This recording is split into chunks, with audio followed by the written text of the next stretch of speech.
CM योगी ने UP के सभी मदरसों के वित्तीय लेन देन की जांच करने के आदेश जारी किए हैं, जिसका मकसद है मदरसों में आने वाली विदेशी फंडिंग के सोर्स का पता लगाना। मदरसों में हो रही विदेशी फंडिंग के तह तक पहुंचने के लिए अब उनके भवन निर्माण की लागत और उसके सोर्सेस की भी पड़ताल होगी। सभी जिला अल्पसंख्यक कल्याण अधिकारियों को आदेश दिए गए हैं कि वो इस पहलू पर जांच करके निदेशालय को इसकी रिपोर्ट दें। उत्तर प्रदेश में मान्यता प्राप्त और गैर मान्यता प्राप्त 4000 मदरसों की विदेशी फंडिंग की जांच हो रही है। यूपी के सीएम योगी आदित्यनाथ जहां एक तरफ सख्त प्रशासनिक फैसलों के लिए जाने जाते हैं, तो दूसरी ओर उनका एक मानवीय सरल रूप भी समय समय पर सामने आता है। सोमवार को मुख्यमंत्री आवास पर आयोजित जनता दर्शन में एक नन्ही बच्ची ने मुख्यमंत्री से सीधे और मासूम अंदाज में कहा कि आप मेरा एडमिशन करा दीजिए। सीएम योगी ने उसके एडमिशन का आदेश दिया ही था, साथ ही बच्ची से बड़े ही आत्मीय अंदाज में बात भी की। हम बड़े होके देश की शान बढ़ाएंगे, शान बढ़ाएंगे। जय हिंद, जय हिंद। ये लो, इनका एडमिशन करवा देना, एडमिशन कराओ उसका, ठीक है ना? हाँ। भारत और यूरोपियन यूनियन के बीच हुए फ्री ट्रेड एग्रीमेंट से पाकिस्तान में आफत आने की आशंका है। वहां करीब 1 करोड़ नौकरियां खतरे में हैं। साथ ही पाकिस्तान को अरबों डॉलर के नुकसान का भी डर सता रहा है। 27 जनवरी को भारत और यूरोपियन यूनियन ने FTA पर साइन किए थे। पाकिस्तान इस डील से परेशान इसलिए है क्योंकि उसे अपने 66% उत्पादों को बिना टैक्स के यूरोप भेजने की सुविधा मिली हुई थी, जिसकी वजह से उसे यूरोपीय मार्केट में भारत पर बढ़त हासिल थी। लेकिन अब भारत को भी यूरोप में बिना टैक्स के पहुंच मिलेगी, जिससे यूरोपीय मार्केट में पाकिस्तान की ओर से होने वाले निर्यात चौपट होने की संभावना है। रूस और भारत ब्राह्मोस क्रूज मिसाइल को अपग्रेड करने और उसकी स्पीड बढ़ाने के लिए मिलकर काम कर रहे हैं। ब्राह्मोस हाइपरसोनिक मिसाइल को ब्राह्मोस 2 प्रोजेक्ट के नाम से जाना जाता है। ये एक नेक्स्ट जनरेशन मिसाइल है जिसकी स्पीड मैक 5 से लेकर मैक 7 के बीच हो सकती है। इस जॉइंट वेंचर का लक्ष्य करीब 1500 किलोमीटर तक मार करने वाली ब्राह्मोस मिसाइल का निर्माण करना है। भारत अगर ब्राह्मोस 2 बनाने में कामयाबी हासिल कर लेता है तो ये चीन के खिलाफ काफी ज्यादा असरदार साबित होगा। बंगाल में SIR पर बवाल थमने का नाम नहीं ले रहा। सीएम ममता बनर्जी ने मुख्य चुनाव आयुक्त के खिलाफ सुप्रीम कोर्ट में अर्जी डाली है। आरोप है कि SIR में लगातार गड़बड़ियां हो रही हैं और इसके लिए मुख्य चुनाव आयुक्त ज्ञानेश कुमार जिम्मेदार है। TMC ने पहले से ही सुप्रीम कोर्ट में SIR के खिलाफ अर्जी डाली हुई है, जिस पर 4 फरवरी को सुनवाई होनी है। इस बीच सीएम ममता की एक और शिकायत से सियासी पारा चढ़ गया है। छत्तीसगढ़ के गरियाबंद में 2 समुदायों के बीच सांप्रदायिक हिंसा के बाद तनाव का माहौल बन गया है। दूधकैया गांव में बीती शाम 2 समुदाय के बीच मारपीट और पथराव और आगजनी रोकने पहुंची पुलिस को भीड़ ने हमला करके खदेड़ने की कोशिश की, जिसमें 6 पुलिस वाले घायल हो गए। पुलिस ने भीड़ को काबू करने के लिए लाठीचार्ज किया। भारी तादाद में फोर्स की तैनाती की गई है और पुलिस ने हिंसा और आगजनी के मामले में अब तक 3 लोगों को गिरफ्तार किया है। उत्तराखंड में रुड़की के बिनारसी गांव में संत रविदास जयंती की शोभा यात्रा के मौके पर 2 पक्षों के बीच जमकर हिंसक झड़प हुई और इस दौरान दोनों तरफ से हुई फायरिंग और पथराव में अब तक 2 लोगों की मौत हो गई, जबकि कई लोग बुरी तरह से घायल हो गए। उपद्रवियों ने कई घरों को आग के हवाले कर दिया। पुलिस के मुताबिक 2 गुटों के बीच आपसी रंजिश में शुरू हुआ विवाद खूनी संघर्ष में तब्दील हो गया। हालात पर काबू पाने के लिए गाँव में भारी तादाद में फोर्स तैनात कर दी गई है। साथ ही फायरिंग के आरोपियों की गिरफ्तारी के लिए रेड की जा रही है। फिल्म निर्देशक रोहित शेट्टी के घर पर फायरिंग के मामले में गिरफ्तार किए गए 4 आरोपियों को मुंबई के किला कोर्ट में 4 दिन के लिए कस्टडी में भेज दिया गया है, जबकि एक आरोपी अमन मारोते को हिरासत में लेकर पुलिस अभी पूछताछ कर रही है। इस बीच लॉरेंस बिश्नोई गैंग ने फायरिंग की जिम्मेदारी ली है। बिश्नोई गैंग के एक बदमाश शुभम लोनकर ने फेसबुक पर धमकी पोस्ट करके लिखा है, ये तो ट्रेलर है, हमारी बात नहीं मानी तो अगली बार गोली घर के बाहर नहीं घर के अंदर चलेगी।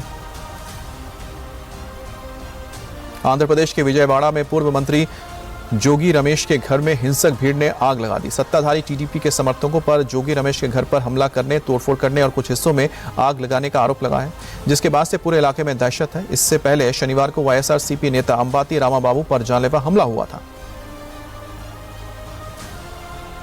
मध्य प्रदेश के सतना के चित्रकूट में लंबे समय से विवाद का केंद्र बने एक अवैध ढांचे को प्रशासन ने आखिरकार जमींदोज कर दिया। बिना किसी अनुमति के सरकारी भूमि पर मस्जिद नुमा एक ढांचा बनाया गया था। इसे अवैध बताते हुए स्थानीय लोग इसका विरोध कर रहे थे। इसे धर्म परिवर्तन का मुख्य केंद्र भी माना जा रहा था। प्रशासन ने संबंधित पक्ष को नोटिस जारी करके खुद ढांचा हटाने का आदेश भी दिया था। आदेश का पालन नहीं होने के बाद भारी पुलिस बल की मौजूदगी में प्रशासन ने इसे ध्वस्त कर दिया। यूपी के गाजियाबाद में एक स्टोर में लगी भीषण आग। मौके पर पहुंची फायर ब्रिगेड की टीम ने आग पर काबू पाने की कोशिश की। मसूरी थाने के पास स्टोर में आग लगते ही इलाके में अफरा तफरी मच गई। आग इतनी तेज थी कि देखते ही देखते पूरा स्टोर इसमें जलकर खाक हो गया। स्टोर में रखा सामान भी बर्बाद हो गया। गनीमत रही कि आग से किसी के जान को नुकसान नहीं हुआ है। आग लगने की वजह की अब जांच हो रही है। गाजियाबाद के डबल मर्डर के मामले में आरोपियों को मुठभेड़ के बाद पुलिस ने गिरफ्तार किया है। एनकाउंटर के दौरान 2 आरोपियों के पैर में गोली लगी। दोनों घायलों को अस्पताल में इलाज के लिए भर्ती किया गया है। पुलिस ने आरोपियों के पास से 2 तमंचे, कारतूस और चोरी की मोटरसाइकिल बरामद कर ली है। बताया जा रहा है कि शुक्रवार को खोड़ा स्थित होटल में पैसों के विवाद में वहां मर्डर किया गया था। झारखंड के जमशेदपुर में एमजीएम अस्पताल में हंगामे से अफरा तफरी मच गई। अस्पताल परिसर में हंगामा से मरीजों के बीच भगदड़ मच गई। हंगामे के दौरान इमरजेंसी वार्ड में हाथापाई की नौबत तक आ गई। दरअसल विधायक प्रतिनिधि पप्पू सिंह के बेटे अभिजीत सिंह ने अंबिका पांडे के भतीजे देव सिंह को मारकर घायल कर दिया था। अस्पताल में देव के सिर में 15 टांके लगाए गए। अस्पताल पहुंचे पप्पू सिंह और उनके समर्थकों ने अस्पताल परिसर में मारपीट शुरू कर दी। कोलकाता के काकोलिया में 2 पक्षों में पिकनिक के दौरान मारपीट और फायरिंग का मामला सामने आया है। इलाके में वर्चस्व को लेकर 2 गुटों में हुई झड़प। फायरिंग में 2 लोग घायल हो गए।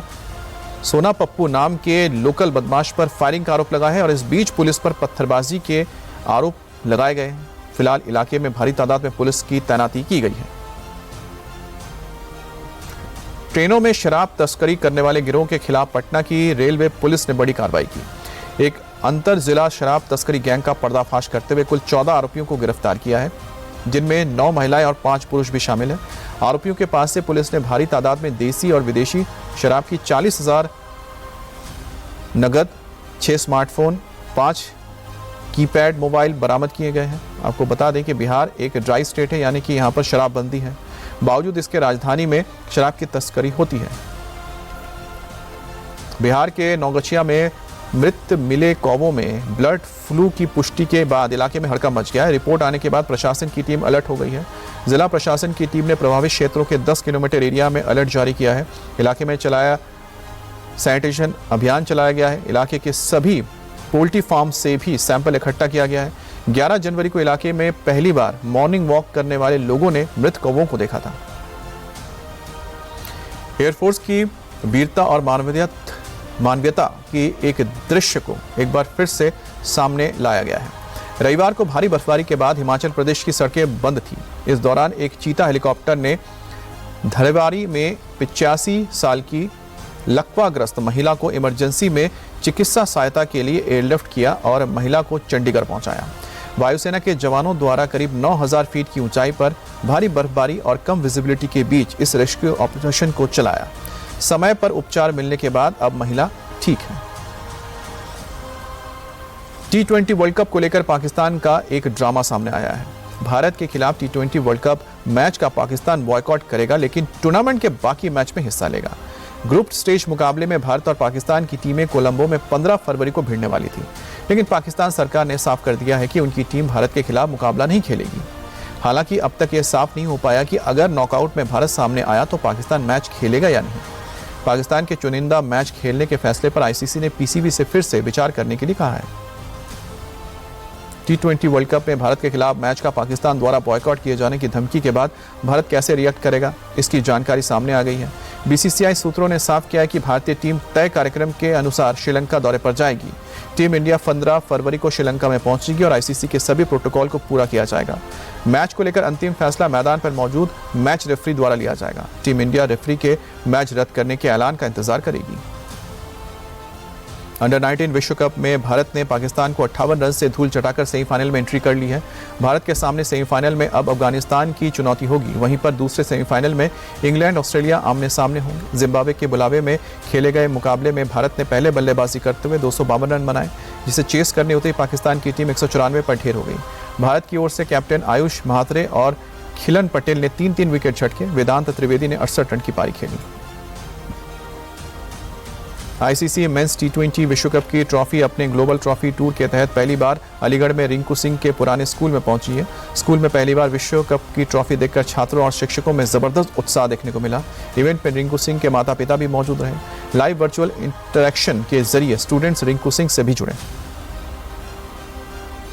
विमेंस प्रीमियर लीग में दिल्ली कैपिटल्स ने यूपी वॉरियर्स को 5 विकेट से हराकर एलिमिनेटर में जगह पक्की कर ली है। अब एलिमिनेटर मुकाबले में दिल्ली का सामना गुजरात जायंट्स के साथ कल वडोदरा में होगा। जीतने वाली टीम रॉयल चैलेंजर्स बेंगलुरु के खिलाफ फाइनल मैच खेलेगी।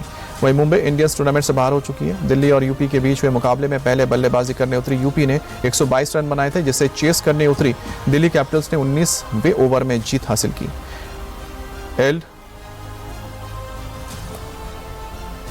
स्पेन के कार्लोस अल्कराज ने इतिहास रचते हुए ऑस्ट्रेलियन ओपन में मेंस सिंगल्स का खिताब अपने नाम कर लिया है। अल्कराज ने फाइनल में नोवाक जोकोविच को मात देकर सीजन के पहले ग्रैंड स्लैम टूर्नामेंट का खिताब जीता।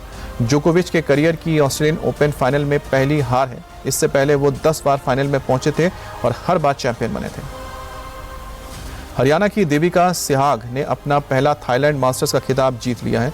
फाइनल में देविका का सामना मलेशिया की गो जिनवी से हुआ है। हैमस्ट्रिंग में खिंचाव के कारण बीच में ही मैच से हटने का फैसला लिया था। गो जिस वक्त मुकाबले में हटी उस वक्त देविका 21-8, 6-3 से आगे चल रही थी। देविका थाईलैंड मास्टर्स सिंगल्स खिताब जीतने वाली तीसरे भारतीय महिला खिलाड़ी बन गई हैं। इससे पहले पीवी सिंधु और साइना नेहवाल ने भी यहां पर जीत हासिल की थी।